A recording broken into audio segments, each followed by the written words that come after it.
आपको सच्चाई बता दूं, एक झंडा मैंने गड़वाया है और जो कह रहे बाबा जी चले गए, एक झंडा वो गाड़ कर एक प्रेत आत्मा उतार के दिखा दे, एक बीमारी कम करके दिखा दे, हम तुम्हारी बात मान लेंगे, नहीं तो पछता के आंसू गिरा के तुम सबको जय गुरुदेव प्रभु नाम झंडे के नीचे आना ही पड़ेगा। जय कोई नहीं बचेगा।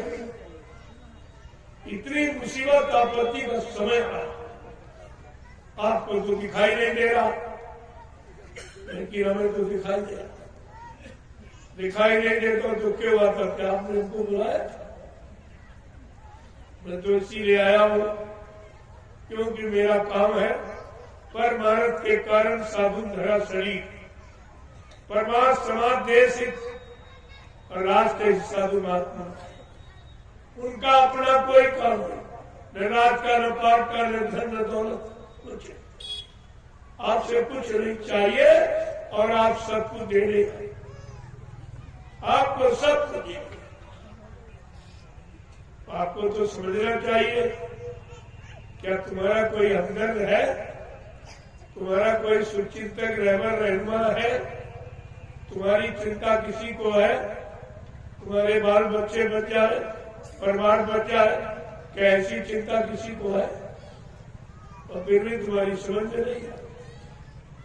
क्या दिन भर कितनी कितनी रात तक मैं बैठ करके प्रसाद करता, गांव गांव में, गली गली में, सड़कों पे, गलियों में गुहार पुकार लगा के सबको प्रसाद देता हूं और बदले में कुछ नहीं। ये काम धरती पर किसी ने किया ही नहीं। बस आपको इसी से सच्चाई की पहचान कर लेनी। इससे बड़ी सच्चाई का क्या प्रमाण है? कोई ये काम करके दिखा दे। और बाबा जी ने पहले ही कहा, अभी महात्मा समझा रहे, सुना रहे, सब तरह से मना रहे, तुम्हारे पाप कर्मों में माफी दिला रहे। अगर तुमने संत महात्मा के वचनों को न माना, न विश्वास किया, पीछे कुदरत खड़ी है, अपने एक डंडे से 20 करोड़ का वारा न्यारा सेकेंडों में कर देगी। और बाबा जी ने फिर क्या कहा? जितने जिम्मेदार ये काले नीले पीले हरे लाल झंडे लिए घूम रहे, ये अपने बड़े झंडों को फेंक कर अगर तुम्हारे जय गुरुदेव प्रभु नाम के झंडे के नीचे अगर ना आए तो इस बाबा को बाबा मत कहना। रवियों कितनी बड़ी सच्चाई गुरु की, आपने बड़े गुरु की सच्चाई को भी पानी में फेंक दिया। तुमने कौन सा अच्छा कहा? अगर गुरु तुम्हारा झूठा हो जाएगा, क्या तुम सब चेहरे सच्चे माने जाओगे? इतना भी तुम्हारी समझ में नहीं रहा। अगर गुरु झूठा हो गया तो सब चेहरे झूठे बने। तुमने भी अपना भी ख्याल तो गुरु ख्याल किसी का नहीं। इतने स्वार्थ में अंधे हो गए, इनको तो दिखाई नहीं दे रहा कि अभी ये कह क्या है। इसका परिणाम कितना खराब, ये सबसे बड़ा दोष है। मर जाना सत्य, ये दुश्मन के लिए। जब लड़ाई झगड़ा आपस में करते हो, एक दूसरे कहते हो तुम्हारा बाप बन जाए, तुम्हारा भाई बन जाए, तुम्हारा पति बन जाए। आज जिन लोगों ने प्रचार किया बाबा जी मर गए, क्या ये अच्छा शब्द गुरु के लिए? और तुम सब सुनते रहे, अपने गुरु की निंदा बुराई अपने कानों से सुनते रहे। धर्मशास्त्र क्या कह रहे? धर्मशास्त्र क्या कह रहे? गुरु निंदा सुने जो काना, पाप लगे गौ घास समाना। जो गुरु की निंदा अपने कान से सुनता है, उसको गौ हत्या के बराबर पाप लगता। तुमने ये पाप सब ने कमाया है। और सबने ये कहा, किसी के मुंह से नहीं निकला कि बाबा जी ने तो बहुत वादे किए, कहा का बच्चा मैं कज्जू को भगाऊंगा, सज्जू को लाऊंगा, तब जाऊंगा, ये बीच में ही कैसे हो गया? आपको वचनों पर ध्यान देना चाहिए। क्यों? संत वचन पलटत नहीं, परंतु क्या ब्रह्मांड, चाहे ब्रह्म अपनी ब्रह्मांड की रचना में तब्दीली बदलाव क्यों न करती, लेकिन संत जो कहेंगे वो करके दिखाएंगे। लेकिन आपको बड़े गुरु पर विश्वास ही नहीं। गोस्वामी जी महाराज ने तो कितनी बड़ी महिमा संतों की। संत दर्श जिन पातक करें, संतों के दर्शन मात्र से पापों का क्षय होता। क्या ये काम और कोई इंसान कर सकता? तुम यहाँ किसी को 1 करोड़ रुपए दो, कितना बड़ा ज्ञानी ध्यानी विज्ञानी हो, 1 करोड़ रुपए दो और को हमारा एक पाप काट दीजिए, ये काम वो कर सकता। और ये काम संतों के दर्शन से। तुमने वो भी समय घड़ी खो दी, कितना बड़ा तुम्हारे जीवन का काम हो रहा, आपने उस पर भी ठेस मारा। तुमने कोई अच्छा काम नहीं किया है और उसी काम की ये सजा जो आपको मिलेगी। अगर नहीं जागे चेते तो आगे और बड़ी सजा। कुदरत ने ऐसी जानलेवा बीमारी तैयार की कि अगर लोग शाकाहारी सदाचारी न हुए, अच्छे भले नेक इंसान चरित्रवान न बने, तो कहा कुदरत ने ऐसी जानलेवा बीमारी तैयार कर रखी कि पल घड़ी मिनट नहीं लगेगा, गांव के गांव, शहर के शहर, मुल्क के मुल्क साफ हो जाएगा। बाबा जी ने पहले ही आपको बताया था कि 12-12 कोस पर कोई चिराग जलता नजर आए, इतनी बड़ी जनहानि हो जाए, ये तमाम मकान खाली पड़े रहे, कोई रहने वाला नहीं दिखाई दे। और आज आप एक इंच जमीन पे झगड़ा करते, क्योंकि तुम्हें अपना भविष्य नहीं मालूम कि आगे कैसा समय आ रहा, लोग मकानों में रहने वाले नहीं मिलेंगे। इतना खराब समय आपने अपने कार्य कारनामों के द्वारा बना के तैयार किया, और उसी से बराबर आपको मना किया जाए कि चलो हम जानते हैं आप धर्मात्मा महात्मा नहीं बन पाए, सच्चे ईमानदार नेक भले चरित्रवान नहीं बन पाए, तो शाकाहारी बन जाए। इसमें कौन सी शाकाहारी बनने में कोई खर्चा नहीं, बल्कि अपना धन जो गंदे खान पान में आप बर्बाद करते हो, तुम्हारा धन बचाए, तुम्हारे बाल बच्चों के पढ़ाई लिखाई के काम आवे, शादी ब्याह के काम आवे, घर मकान बनाने के काम आवे। महात्मा सब तरफ से तुम्हारी मदद करना चाहिए, लेकिन दुनिया ऐसी बावरी, कोई ग्राहक न पतिया, कोई लेने वाला, इस सस्ते सौदे का कोई ग्राहक न, कोई हिंदू मुसलमान किसी की समझ नहीं। क्या करे क्या न करे, क्या करे क्या, और दिनों दिन व्यवस्था बिगड़ती है। आप देख ही रहे हो इतना समय खराब, जिसके आसार नजर आ रहे हैं, खून बरसता दिखाई दे रहा, इतनी जनहानि हो जाएगी।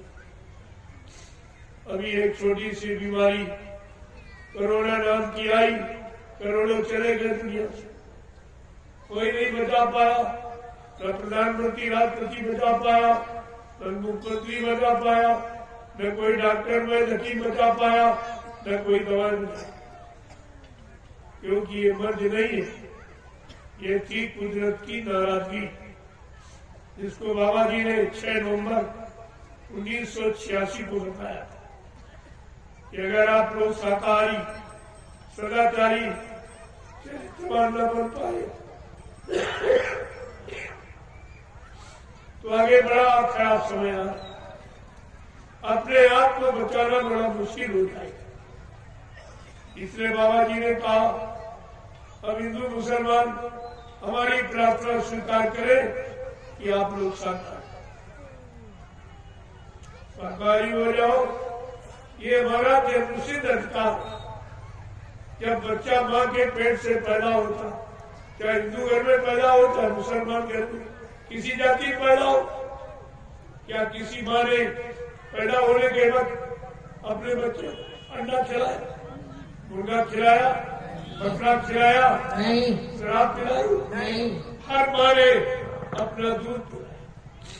ये दूध शुद्ध शाकाहारी, इसी दूध से संबंधित जो परमात्मा खुदा ने हम सब इंसानों के लिए यहाँ भोजन बनाया, सीजनल अनाज, सीजनल तारे, सीजनल सब्जियां, फल फूल मेवे, दूध मक्खन मलाई घी, इसको कहते शुद्ध शाकाहार, सात्विक आहार, इंसानी खुराक और मानवीय भोजन। किसी अगर मानवीय भोजन करते होते तो हमारे सामने आप मानवता, इंसानियत को, प्रेम प्यार मोहब्बत सेवा दिया, सदाचार परमात्मा खुदा की आत्मा सबके अंदर माँ बहन बेटी बहू की परख पहचान।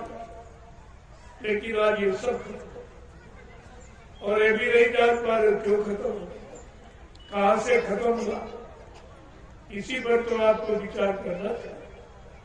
आज के 50 वर्ष पहले इतने स्कूल कॉलेज नहीं थे, इतने लोग पढ़े लिखे, लेकिन उन बिना पढ़े लोगों के अंदर प्रेम सेवा दया सदाचार परमात्मा खुदा की आज्ञा भरी थी। उनके मन मस्तिष्क में माँ बहन बेटी बहू की पहचान थी। और आज ये सब पढ़े लिखे इन बातों से पूर्णतः खाली। तो पढ़ाई लिखाई का मतलब क्या है? पढ़ाई लिखाई का अर्थ क्या? क्या पढ़ लिख करके सब मर्यादा भूल जाए, शिष्टाचार भूल जाए, माँ बाप की कदर करना भूल जाए, माँ बहन बेटी की पहचान भूल जाए? क्या पढ़ाई लिखाई का यही अर्थ है? अरे आपको भी इस पर विचार करना चाहिए कि शिक्षा का मतलब क्या? ये तो शिक्षा सब शिक्षा में बदली जा रही, धर्म अधर्म में बदला जा रहा, पुण्य पाप में बदला जा रहा, सत्य झूठ में बदला जा रहा, और दया और रहम हिंसा मारकाट में बदली जा रहा। तो इसका मतलब क्या है? इन सब के दोषी हम ही आप, दूसरा कोई दोषी नहीं। हम ही आप यहाँ रहते हो, इस देश को समाज को खराब करने का ये हमारा आपका था, ये अभी आपने किया, तो दोष पर हमारे आप पर लगे। आपने क्यों ऐसा किया? क्यों ऐसा माहौल बनाया? बाप जवाब क्या? मैं आपसे पूछ नहीं पाया, कल भी आपसे पूछ रहा, गुरु परिवार के लोगों से तो अक्सर पूछता रहता, क्योंकि ये सब भ्रमित हो गए। 45 करोड़ चेला हिंदुस्तान में बाबा जी, इतने धरती पर किसी महात्मा के पास, किसी नेता के पास, किसी पार्टी में इतना बड़ा जनमत नहीं है। और आज क्या हो गया उस परिवार का? एकदम मिट्टा, इन चेलों में सब मिट्टा। बाबा जी ने संगठन बनाया, जय गुरुदेव धर्म प्रचारक संस्था मथुरा भारत संगठन, दूरदर्शी संगठन, भूम ज्योतक खेतिहर काश्तकार संगठन, और चेलों ने सब मिट्टे थे, सब मिट्टे। क्या तुम भविष्य में बाबा जी के शिष्य कहला सको?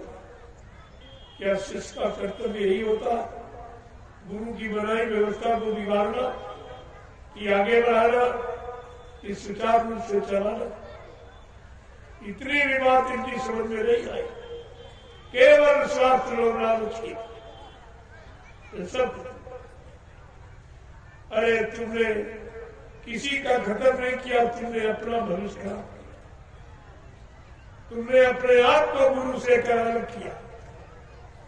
गुरु की दया से अपने आप को अलग किया, जो दया अन्यत्र कहीं नहीं मिल सकती। ये तो आगे आने वाला समय बताएगा आपको, जब चारों तरफ से कुदरत मार लगाएगी तब आप किसको पुकारोगे?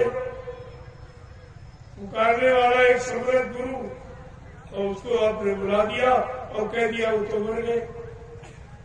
अब तुम किसको बुलाओगे? आपत्ति मुसीबत पर किसको बुलाओगे? ये सब तुमको ध्यान में रखना चाहिए।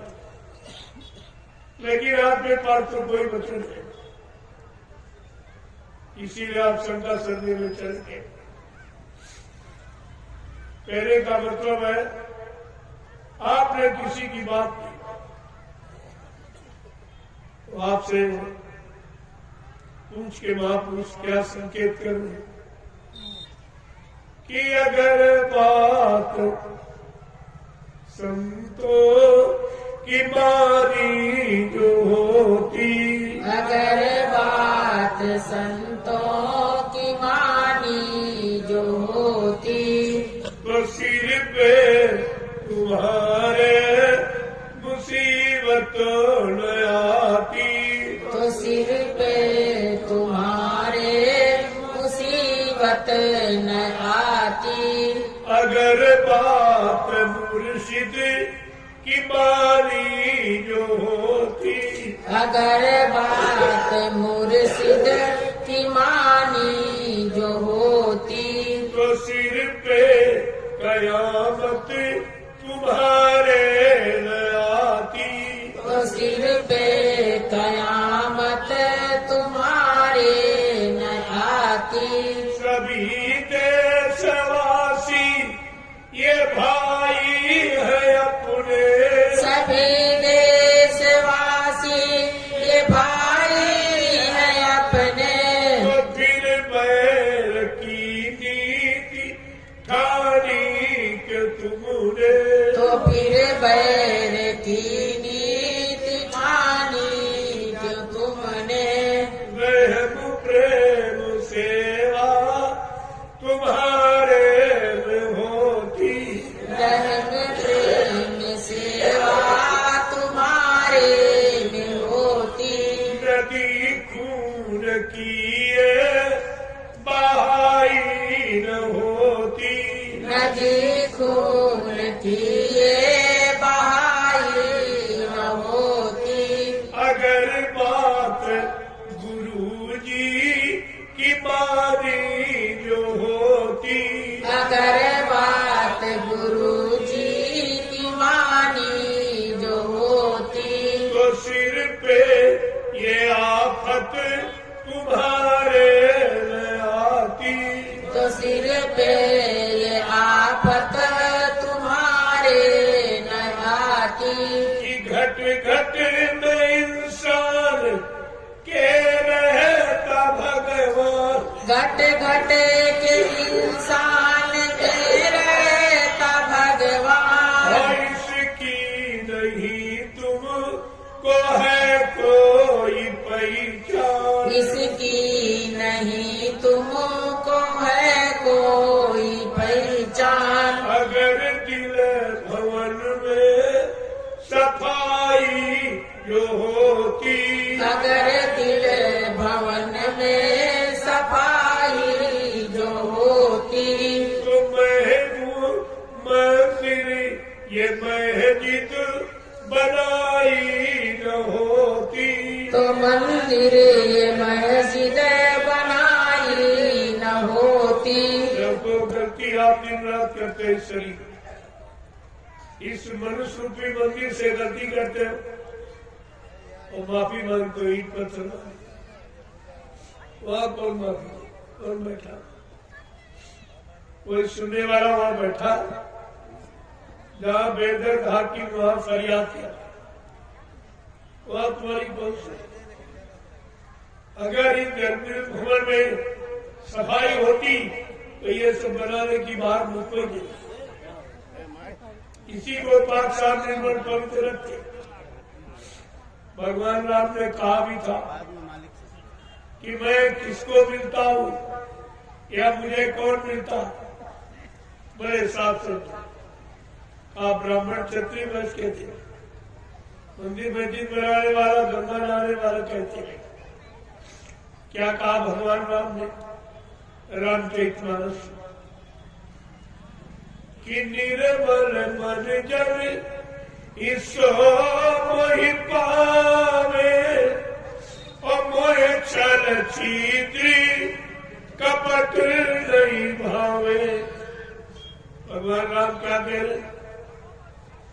न हमको धन वाला, न बल वाला, न बुद्धि वाला, न जाति वाला, न रूप वाला, हमको वो पाता जिसका मन निर्मल पाक साफ पवित्र। रविवार तो सबके मन गंदे, तो सीताराम से कौन मिल पाए? यही कारण की याद करना मिल ही नहीं पाए। सीताराम का स्वर्ग मचाते हो, अल्लाह ताला का स्वर मचाते हो, लेकिन मिला कोई न अल्लाह मिला न राम मिला। क्योंकि उनके मिलने का तरीका कौन है? फकीरों का, उनके जरिए, फकीरों के जरिए खुदा मिलता है, संत महात्माओं के जरिए परमात्मा मिलता है। ये जरिया है, तो उससे तो आप समुद्र तोड़ दिया। न फकीरों से मतलब, न महात्माओं से मतलब, और तभी आप भटक रहे हो। रात ही धारा बचा तो कहीं कुछ और फिर वे विचार नहीं करते। ये 5-5 बार नमाज अदा करते हैं, एक बार भी खुदा नहीं बोलता है, न मिलता है, न आता है, तो कम से कम आपको जानकारी करनी चाहिए कि खुदा हमसे क्यों नाराज है, नाराजगी का कारण क्या है। ये फकीरों के पास जाओ, वो तुमको सब बताएंगे कि खुदा किस लिए नाराज। तुमने उनकी रूहों को, रहने के मकानों को तुमने काटा मारा, सताया है, इससे खुदा तुम्हारे पर सख्त नाराज, और इसलिए तुम्हारी ये जवान मुबारक इबादत कबूल नहीं की, ये नहीं कबूल कर, और प्रार्थना की को कबूल नहीं। लेकिन किसी पर इसका कोई प्रभाव नहीं है। ये आखिरकार चलकर फकीरों से पूछे, संत महात्माओं से पूछे कि हमको इतने साल हो गया, मैं 5-5 बार नमाज अदा करता हूँ, खुदा को बुलाता हूँ, लेकिन खुदा एक बार भी नहीं बोलता। मैं एक बार आता न मिलता, न कोई चीज देता न देता। आखिरकार ये नाराजगी क्यों? तो फकीर महात्मा सब बताते, लेकिन तुम अपनी मनमानी में पड़े, अल्लाह बचाने में पड़े, ऐसे बचाते रहो, जीवन निकल जाएगा। कुछ भी कोई नहीं है, क्योंकि वो यहां नहीं रहता, तो उधर है, इधर तो तुम्हारी रूह है, उधर खुदा। अब इधर से रूह खुदा को कैसे पाए? जीवात्मा परमात्मा से कैसे मिले? उन फकीरों से मिलो जिन्होंने खुदा का दीदार किया, उन महात्माओं से मिलो जिन्होंने परमात्मा का दर्शन किया। वो मिल जाएंगे, आपको रास्ता बताएंगे, पहुंचा देंगे, मिला देंगे। लेकिन बात समझ में आवे तब तो। रवि और समझना इतना आसान नहीं। फकीरों को पहचाना, संत महात्माओं को पहचाना, ये इंसान के बस की बात नहीं। पहचान कराने वाला भी कोई होना चाहिए। तुम कैसे पहचान करो? अगर तुम पहचान कर लेते तो अपना काम बना लेते, और किसी का काम नहीं हुआ, सब बेचारे परेशान। जब तक देखो ये रूह यहां बैठे, दोनों आंखों के मत भाग, ये रूह जीवात्मा का भाग और ये मन का भाग। यहाँ दुआ है, यहाँ दया, रहम। जब रहम करोगे तो रहमान मिलेगा, रहमान तुम्हारे पर रहम करेगा, और तुमने रहम अगर खो दिया तो फिर रहमान नहीं। फकीरों ने क्या समझाया? है खुदा खुद में खुदी और खुद खुदा से दूर है। और जिसमें जितने देखता सब में खुदा का नूर है। देखो खुदा से दूर है और जिसमें जितने देखता सब में खुदा का नूर है। रहे मेरा ईमान मिलकर ये मुसलमान जाति बड़ी। और गीत क्या कह रहे, मुसलमान कोई कौम जाति का नाम नहीं, मुसल्लम ईमान रहमान वो है मुसलमान। जिस पे पक्का रहे ईमान वो है मुसलमान। क्या कह रहे, रहे मेरे ईमान मिलकर ये मुसलमान जाति बड़ी। गर रहम दिल से खो गया तू बन गया बेपीर है। खुदा खुद में खुदी और खुद खुदा से दूर है। और जिसमें जितने देखता सब में खुदा का नूर है। आगे क्या कह रहे, हर जिस्म जर्रे में खुदा ने, हर जिस्म जर्रे में खुदा ने रूह को दाखिल किया। कोई जिस्म शरीर खाली नहीं जिसमें खुदा ने अपनी रूह न बैठाई। हर जिस्म जर्रे में खुदा ने रूह को दाखिल किया। जिस जिस्म को तू काटता उसमें खुदा भरपूर है। खुदा खुद में खुदी खुद खुदा से दूर है। और जिसमें जितने देखता सब में खुदा का नूर है। देखो किस तरह अब ये भूल गया, केवल अल्लाह बताने लगे। बिस्मिल्लाह इर्रहीम रहमान को कोहरावता। बिस्मिल्लाह इर्रहीम रहमान को कोहरावता। बन गया तू खुद वो कातिल समझे खुदा को दूर है। खुदा खुद में खुदी और खुद खुदा से दूर है। और जिसमें जितने देखता सब में खुदा का नूर है। जब वो किस तरीके से फकीरों ने जवान मुबारक इन अल्फाजों को निकाल कर समझाया। क्या कह रहे, करता गुनहगार बनकर अंत तो जख जाएगा। उर्दू में तो जख, हिंदी में जख। करता गुनहगार बनकर अंत तो जख जाएगा। दरबार हो गए जब खुदा के और तब तू क्या बतलाएगा। फिर सजा फरमाने को, फिर सजा फरमाने को भी खुदा मजबूर है। कहते खुदा मजबूर हो जाए। खुदा ने अपना पैगाम, अपना इंसानियत का संदेश रहम का फकीरों के जरिए भेजा। कहा तुमने मेरे फकीरों की बात को नहीं सुना, अब तुम्हारी दरबार में कोई सुनवाई नहीं। चाहे मोहम्मद साहब के उन्हें सिफारिश करें, गवाही दे, लेकिन उनकी भी नहीं मानी जाएगी। इन्होंने गुनाह किया है, पाप किया, हिंसा की, हत्या की, हमें हमारे बड़े जीवों का कत्ल किया है। ये लिया जाए, इस सजा से इनको बरी नहीं किया है।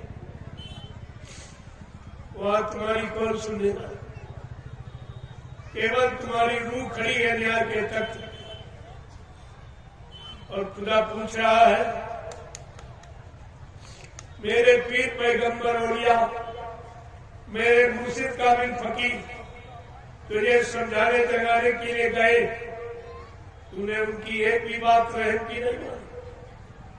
उन्होंने रहम और रहमान के बारे में सब बताया और तूने उनकी एक भी बात नहीं मानी। अब जा, इतने दोजख और नरकों में तुझे भुगतान करना। जिनके पैर काटे, हाथ काटे, गला काटा और तेरे साथ यही व्यवहार किया। प्रेमियों, वहां रोने चीखने की आवाज वहां तुम्हारी कौन सी? फकीर महात्माओं ने ये सब वहां देखा, तब यहाँ पर आकर हमें आपको शिक्षा दे रहे कि ऐसा कोई बद काम मत करो, नेक काम करो, भला काम करो, नहीं तो इतनी सजा मिलेगी। वहां तुम्हारी कोई सुनवाई करने वाला नहीं, कोई मदद करने वाला नहीं। तब तुमको संत महात्माओं ने यहाँ पर ईश्वरी संदेश, खुदा का पैगाम आपको सुनाया। तो इस पर बराबर ध्यान आपको रखना चाहिए। लेकिन आप उनकी बातें नहीं सुनते, उनकी बातें नहीं सुनते। क्या कह रहे? करता गुनह गुनहगार बनकर अंत तो जख जाएगा, दरबार होके जब खुदा के, और तब तू क्या बतलाएगा? फिर सजा फरमाने तो भी खुदा मजबूर है खुदा खुद में खुदी, वो खुदा से दूर है। कहते कि जो खुदा बेचारा मजबूर हो जाएगा, क्योंकि खुदा ने अपने पीर पैगंबर औलिया, मुर्शिद काबिल फकीरों को भेजा, जाओ मेरा इंसानियत और रहम का संदेश संपूर्ण इंसानी जात को सुना दिया। और सुनाने आया, आपने उनकी एक भी नहीं मानी। जब तुमने नहीं मानी, तुम्हारी कौन मानेगा? तुमने उनकी नहीं सुनी, तुम्हारी कौन सुनी? आगे क्या बोले कि शुक्र कर ले उस खुदा का, और जिसने ये दिया, शुक्र कर ले उस खुदा का, और जिसने ये दिया, पाक रखे इस जिस्म को, सबने इसे सिजदा किया। प्रेमियों, इसी जिसने जिस्म को पाक साफ निर्मल पवित्र रखा, उन संत महात्मा फकीरों को सब नमन करते, सलाम करते, प्रणाम करते। इसी जिस्म को प्रणाम किया। लेकिन जब पाक साफ निर्मल पवित्र रखो देता कि शुक्र कर ले उस खुदा का, और जिसने ये दिया, और पाक रखे इस जिस्म को, सबने इसे सिजदा किया। स्वाद के फिरके में फंसकर, बस यहीं पर आपने गलती की। क्षणिक जवान के स्वाद के लिए आपने क्या से क्या कर डाला। क्या कह रहे हैं फकीर कि शुक्र कर ले उस खुदा का, और जिसने ये दिया, और पाक रखे इस जिस्म को, सबने इसे सिजदा किया। स्वाद के फिरके में फंसकर क्यों बना मगरूर है, स्वाद के फिरके में फंसकर क्यों बना मगरूर है खुदा खुद में खुदी, और खुद खुदा से दूर है। और जिसमें जितने देखता, सब में खुदा का नूर है। जय गुरुदेव, जय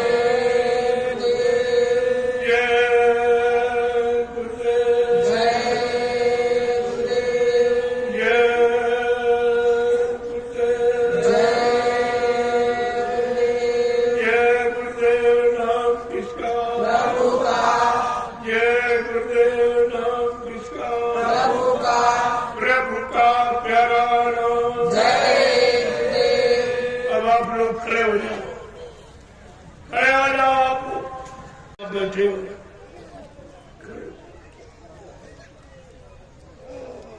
देखो उतना सुनो जितना जब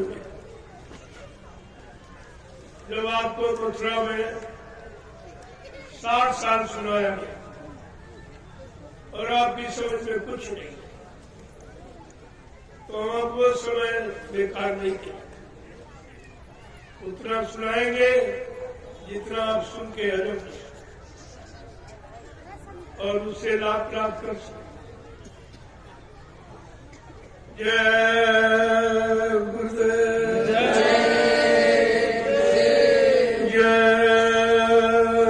गुरुदेव, जय गुरुदेव। नाम किसका? प्रभु का। जय गुरुदेव। नाम किसका? प्रभु का। जय गुरुदेव। नाम किसका? प्रभु का। प्रभु का प्यारा नाम। जय गुरुदेव। जोर से बोलो, सब मिल बोलो, जय गुरुदेव। बोलना होगा, जय गुरुदेव। अभी से बोलो, जय गुरुदेव। दुख दर्द हरेंगे, जय गुरुदेव। सब कष्ट मिटेंगे, जय गुरुदेव। सुख शांति भी देंगे। जय गुरुदेव। सबके दाता, जय गुरुदेव। सबके मालिक, जय गुरुदेव। प्रेम से बोले, जय गुरुदेव। ये नाम नहीं इंसान का, ये नाम है प्रभु का, ये काम नहीं इंसान का। ये काम है प्रभु का। प्रेमियों, जो काम अन्य युगों में जो नाम जगाए गए उसे जो काम नहीं हुआ, ये कलयुग का जगाया नाम प्रभु का। ये सब सारी सत्ता प्रभु की। आज प्रभु वो सत्ताधारी मंत्रिमंडल में, तो उसके काम को कौन रोक सकता? इसीलिए कहा, मेरा काम न कोई कर सकता, न हमको बड़े काम से कोई रोक सकता। ये मोटी पहचान है और आपके पास ये भी पहचान नहीं है कि जो इतना बड़ा चैलेंज कर रहा है कि मेरा काम न कोई कर सकता, ऐसा कोई इंसान पैदा नहीं है। आपने महात्मा रविदास जी की ज्ञान पोथी पढ़ी होगी। संत रविदास जो मीराबाई के गुरु थे, उन्होंने सैकड़ों साल पहले ज्ञान पोथी में एक अपनी भविष्यवाणी लिखी। उन्होंने कहा है कि आगे ऐसा समय आ रहा, भारत में अवतारी होगा जो अति विस्मयकारी होगा, ज्ञानी और विज्ञानी होगा, वो अद्भुत सेनानी होगा।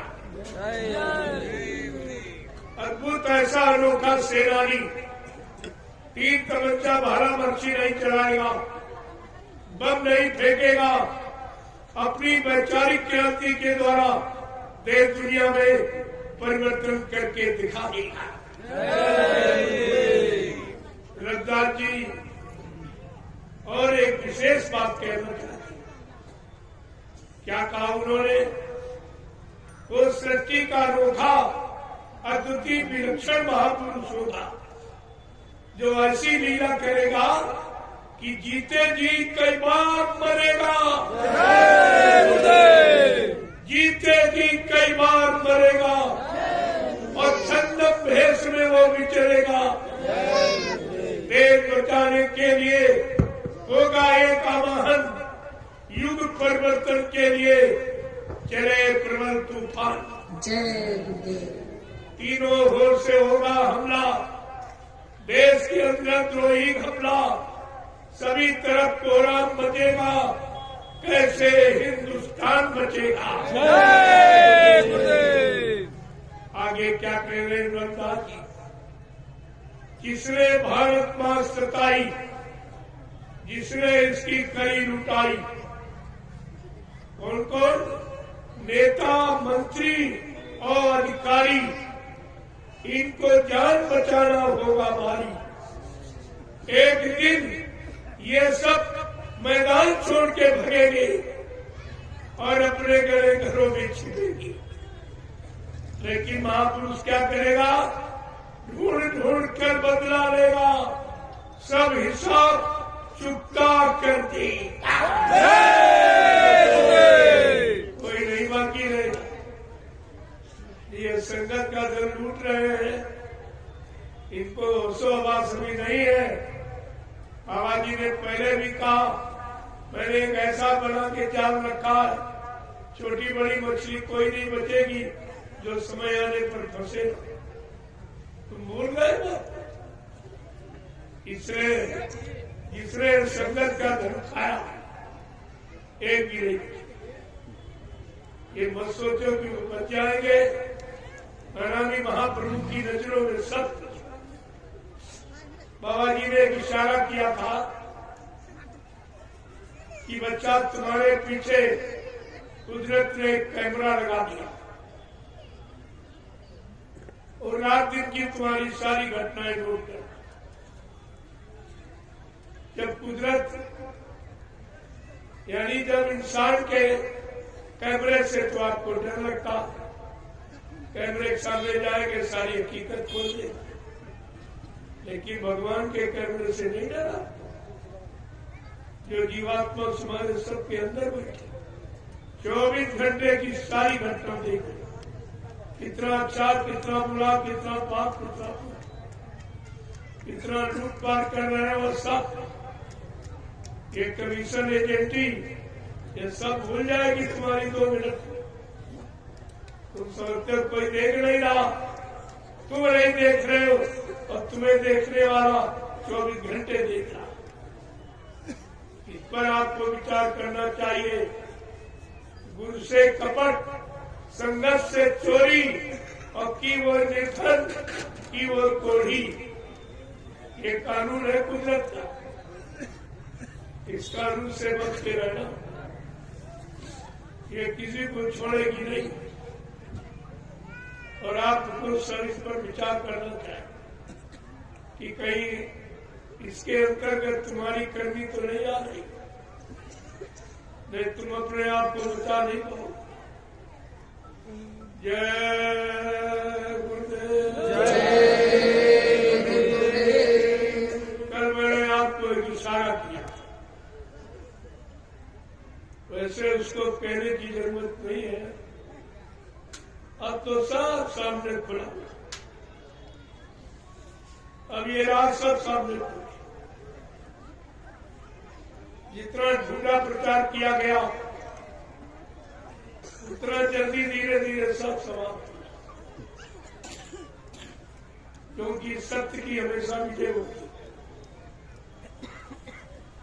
सत्य को परेशान किया जा सकता, लेकिन पराजित नहीं किया।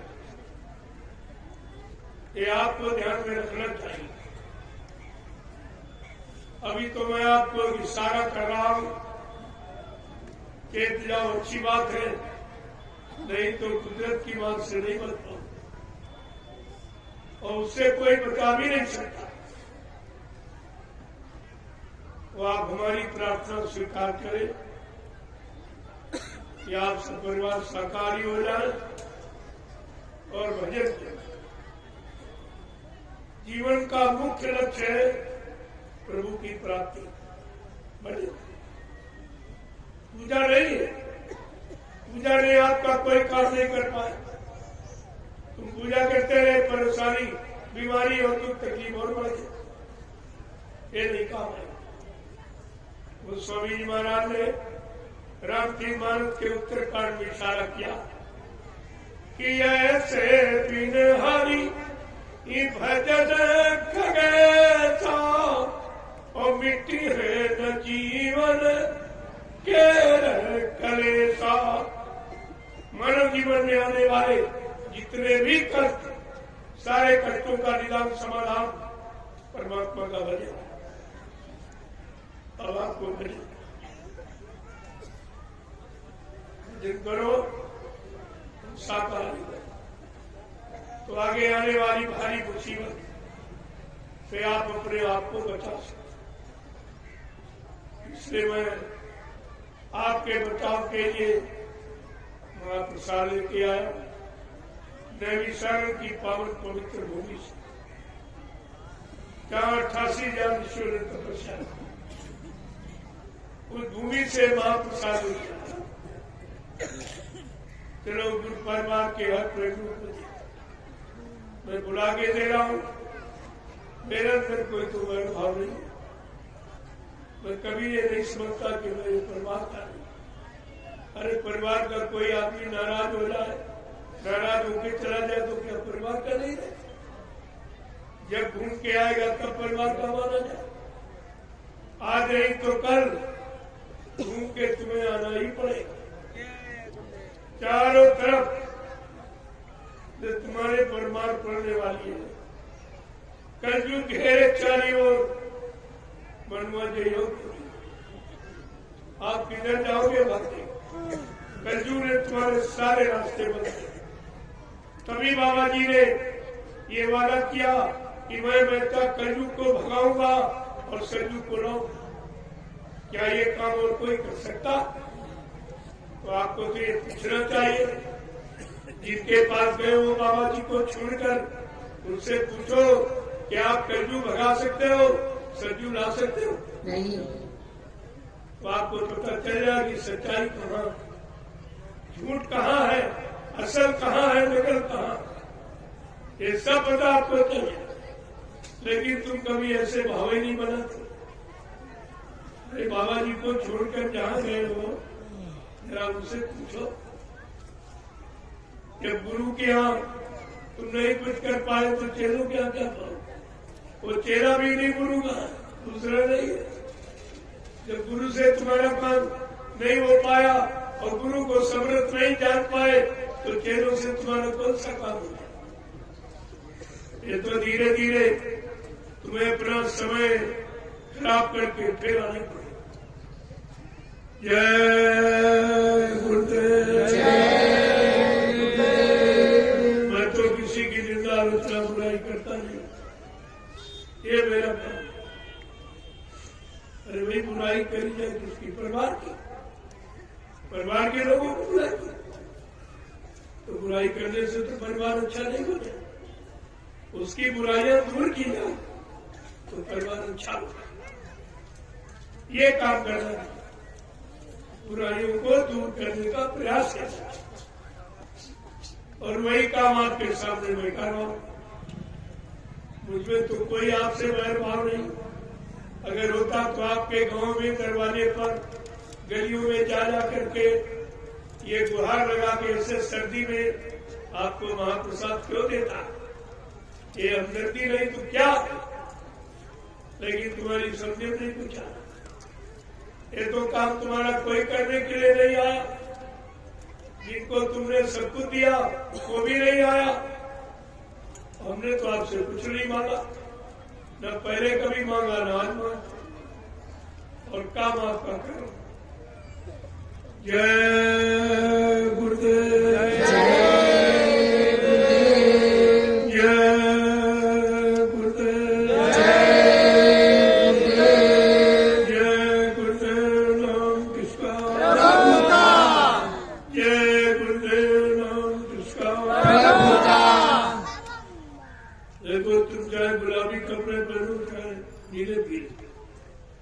हमारे कपड़े सूखे। तुम्हें मालूम नहीं है, जब तुम गुलाबी पगड़ी बांध के आते हो तो 1000 बार इसको प्रणाम करता हूँ। प्रणाम जो प्रणाम करेगा वो आलोचना कैसे करेगा? अरे समझो मतलब, क्योंकि मैं पगड़ी की महिमा जानता हूँ और इसीलिए आपको पगड़ी की महिमा बताता हूँ कि बाबा जी ने कब बंधवाई थी? 1978। तब शायद तुम सत्संगी भी नहीं होगे। जो बांधे घूम रहे ये सत्संगी भी नहीं रहे और ये नामदानी भी नहीं होगी। और कुछ बच्चे बच्चे ऐसे मांगे तो पैदा भी नहीं, इनको इसके बारे में कुछ नहीं मालूम। पगड़ी का मतलब क्या? पगड़ी सिर का ताज, मुकुट, ये मुकुट है सिर का। बाबा जी ने क्या कहा था? बच्चा, ये सतयुग की निशानी, ये पगड़ी सतयुग का वस्त्र, कलयुग में इसका अपमान हो जाएगा, इसलिए इस पगड़ी को सम्मान के साथ उतार के बक्से में रख लेना। समय आने पर मैं पगड़ी का इतिहास बनाऊंगा, पगड़ी की पूजा करूंगा, लेकिन आज कलयुग में इसका अपमान। तो गुरु का आदेश तो सम्मान के साथ रखने का। तो गुरु ने पगड़ी सिर का ताज बनवाया। हरियाणा, पंजाब, राजस्थान चले जाओ तो पगड़ी की महिमा आपको पता चलेगा। अगर पगड़ी कोई नीचे गिरा दे तो घोर अपमान माना जाता। पगड़ी का सम्मान अलग है। तो बाबा जी ने सिर का ताज बनवाया और इसने कुर्ता पजामा सिलवाया, एकदम पगड़ी नीचे। नारियों के साड़ी पेटीकोट में पगड़ी चली गई, पगड़ी का घोर अपमान किया गया और गुरु के आदेश का खंडन। तो उपरांत तो ये सीधे कर रहा, इसे कौन बात करती? और आपको इस पर विचार करना चाहिए। हमारा लाल पीले कपड़े से कोई कपड़ा बर्तन ढकने की। अगर आप गुरु के सच्चे शिष्य, तो बाबा जी ने तो टाट बोरा आपको पहना था, वो पहनना चाहिए। अगर गुरु के शिष्य हो तो गुरु का आदेश मानते हो तो ये टाट बक्कर बाना फकीरी वक्ते मुर्शिद पिढ़ाए हुए, ये वक्त के मुर्शिद पहचान। ये टाट बोरा मोहम्मद साहब ने जीवन पर्यंत टाट बोरा ही पहना, दूसरा कपड़ा नहीं से। आज भी जो मजहबी मुसलमान अपने दरवाजे फट्टा लटकाता, लेकिन बेचारा ये नहीं जानता ये निशानी किस, ये मोहम्मद साहब की निशानी। ईसा मसीह उनके पिता ने जीवन पर्यंत टाट ही पहनी। भगवान राम ने 14 वर्ष यही टाट बोरा बनकर बस पहन के जंगल में तपस्या। भगवान कृष्ण के गुरु संदीपन जी ने टाट की लंगोटी लगवा के 16,108 गोपियों के बीच रहे पूर्ण संयम। ये कितनी बड़ी महिमा गुरु के द्वारा दिए वस्त्र की कीमत है। और इसने गुरु का दिया वस्त्र फेंक दिया होता। तुमने सुना नहीं था कि बाबा जी जब टाट पहनाए थे दिल्ली बोर्ड क्लब पर 10, 11, 12 जून 1983 में, तब यही कहा था, बच्चा ये पार्लियामेंट है, इसमें हिंदुस्तान का कानून रहता, तुम इसके सामने शपथ कसम खा के इस फकीरी भेष को मेरे आदेश के द्वारा शरीर पर धारण कर। ये तुम्हारे शरीर से जब तक नहीं उतरेगा जब तक देश में अच्छी व्यवस्था नहीं होती।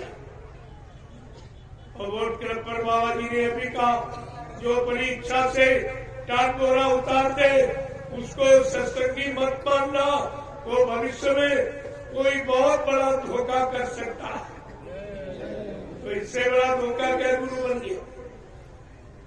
ये कब धोखा? तो समझ में तुम्हारी कुछ नहीं है, क्योंकि तुमने गुरु के वचन नहीं सुने और गुरु के वचन तुम्हारे पास है नहीं, तभी आप शंका संदेह से बच गए। ये सब ध्यान देना। अब ये सब बेचारे जो गुलामी पगड़ी बांधे गए इन्होंने तो सही नहीं देखा, इनको पता ही नहीं कुछ। ये कब बनवाई गई, क्यों बनवाई गई, किस काम के लिए, ये वस्त्र किस काम के लिए? बाबा जी ने कहा, बच्चा परिवर्तन टाट के द्वारा होगा, टाट के द्वारा। तो मथुरा वाले ड्राइवर ने तो टाट पहना नहीं और उज्जैन वाले पहन के उतार के फेंक दिया। तो तीसरी कौन सी शक्ति टाटधारी जिसका जिसके द्वारा परिवर्तन, ये तुम्हें विचार करना चाहिए। बाबा जी के वचनों को संभाल के रखना चाहिए था, तो आपके अंदर कोई शंका नहीं चलता। लेकिन आप सब भूल गए, इसीलिए उन वचनों को याद कराया जा रहा।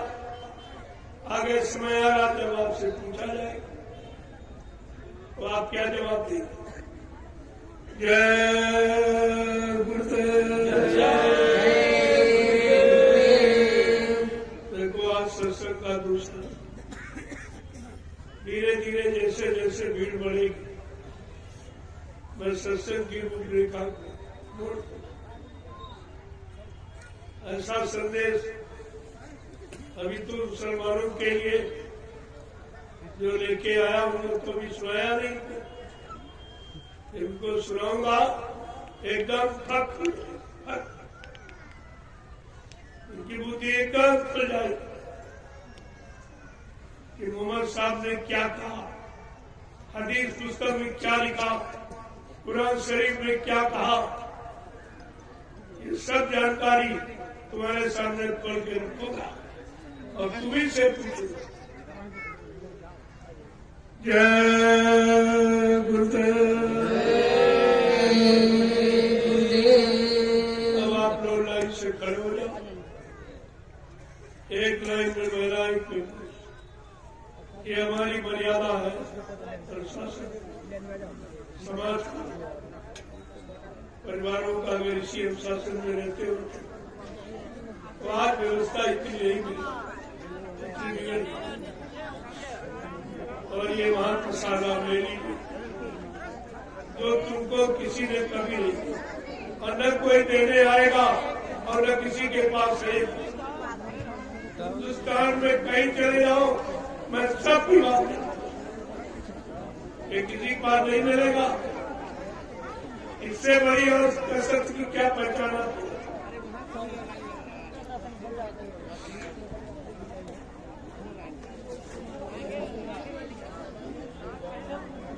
तो तब तक आप लोग झंडे की परिक्रमा करें, तो एक तुम्हारे लिए कोई पैसा नहीं लगा, ये भी एक बहुत बड़ा इलाज समय का आपके लिए, आप इसको ले लीजिए और झंडे की परिक्रमा कीजिए।